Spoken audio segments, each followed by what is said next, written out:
You ask Tiger to calculate. This deals with linear inequalities with one unknown. The final result is x equal or smaller than 2. Let's solve it step by step. Group all constants on the right side of the inequality. Add 3 to both sides.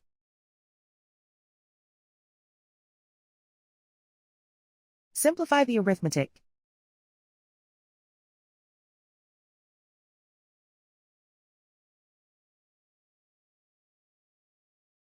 Isolate the x. Divide both sides by 5.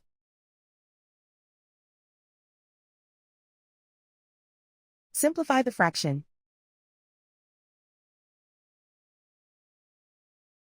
Find the greatest common factor of the numerator and denominator.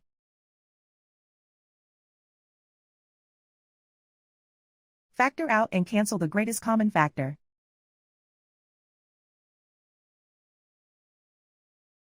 Plot the solution on a coordinate grid. And so the final result is x equal or smaller than 2.